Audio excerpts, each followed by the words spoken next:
ဟုတ်ကဲ့ရှင်မြန်မာမွတ်စလင်ကိုစားပြုသူများနဲ့လာဝကအဖွဲ့တာဝန်ရှိသူတွေတွေ့ဆုံညှိနှိုင်းကြရလို့သိရလို့ပါရှင်အဲ့ဒီကိစ္စလေးနဲ့ပတ်သက်ပြီးသိချင်လို့ပါရှင်ဒီကတော့ MVC ကနဲ့ပတ်သက်ပြီးတော့သူတို့မရှင်းလင်းတဲ့ချက်လက်တွေကိုကျွန်တော်တို့ကချပြပြီးတော့ရှင်းလင်းဆွေးနွေးပေးတာပါသူတို့ထင်းနေတဲ့ဟာတွေကတမျိုးကျွန်တော်တို့ဒီကကျွန်တော်တို့ရှေ့ကနေပြီးတော့1949ခုနှစ်မြန်မာနိုင်ငံနေထိုင်သူများမှတ်ပုံတင်အဥပဒေနဲ့1950ခုနှစ်မြန်မာနိုင်ငံနေထိုင်သူများမှတ်ပုံတင်နည်းဥပဒေအရ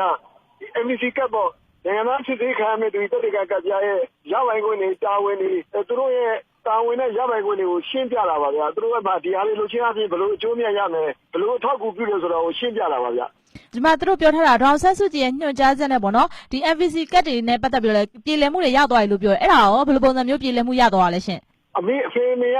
နိုင်ငံသားကတ်တော့ရပြီဒါပေမဲ့နိုင်ငံသားကရထားပြီလေသူဥပဒေရနိုင်ငံသားပေါ့တိုင်းရင်းသားနိုင်ငံသားမဟုတ်ဘူးအဲဒီဥပဒေရနိုင်ငံသားတွေကိုတာသမီကြတော့ကျွန်တော်တို့ကအမှန်မှန်တော့နိုင်ငံသားကတ်ပဲစစ်စစ်ပြီးတော့ပြန်ပေးရမှာအဲ့ဒါသူတို့ကအဲ့ဒါမဟုတ်ဘဲနဲ့အဲ့ဒီအဖေအမေနိုင်ငံသားကတ်ရပြီးတဲ့ဟာတွေကို MV ကတ်ခံရမယ်လို့သူတို့ကထင်နေတယ်အဲ့ဒါမဟုတ်ပါဘူးဆိုတဲ့အကြောင်းကိုကျွန်တော်တို့ကရှင်းလင်းပြောကြားပေးတာပါဗျသူတို့တွေနဲ့ပတ်သက်ပြီးတော့ဒီ MV ကတ်တွေမကန်ရတော့ဘူးဆိုတဲ့အကြောင်းကိုသူတို့ကဒီစာထုတ်ပြန်ခိုင်းထားတယ်လို့လည်းပြောထားရရှင်အဲ့ဒါရောဘယ်လိုပုံစံမျိုးလှုပ်ဆောင်ပေးသွားဖို့ရှိပါလဲရှင်အဲ့ဒါလည်းမဟုတ်ဘူးဗျအဲ့ဒါရေးတာနည်းနည်းလေးလုံးနေလို့လေMV ကကန်ရမယ့်လူတွေရှိတယ်MV ကမကန်ရတော့မယ့်လူတွေရှိတယ်ခုနလိုတော့အဖေအမေတွေဖိုးဖွားတွေအကုန်လုံးကနိုင်ငံသားဖြစ်ပြီးသားနိုင်ငံသားဆိုတာနိုင်ငံသားကတ်တစ်ခုလည်းမဟုတ်ဘူးအဲ့နိုင်ငံသားပြုနိုင်ငံသားရပြီးသားဆိုရင်သူ့သားသမီးတွေက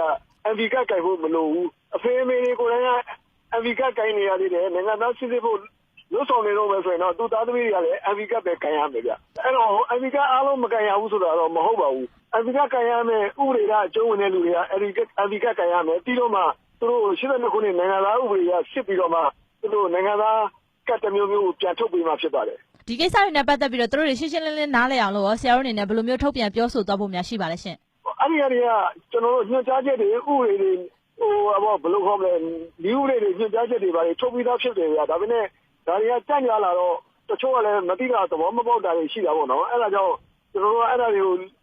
လက်အောင်ယုံတွေကိုလည်းပြန်ပြီးတော့ထပ်ပြီးတော့ညွှန်ကြားထားတယ်ဒါတွေကိုလည်းရှင်းလင်းပြောထားဖို့လုပ်ပြီးလို့တာဝန်ရှိတဲ့အဖွဲ့အစည်းတွေကိုလည်းအဲဒီထုတ်ပြန်ထားတဲ့အကြောင်းတွေကိုကျွန်တော်ကချပြပြီးတော့ရှင်းလင်းသွားမှာပါဗျာအဲ့ဒါတွေကထုတ်ပြန်ထားပြီးသားတွေဖြစ်ပါတယ်ဗျာအဓိကတော့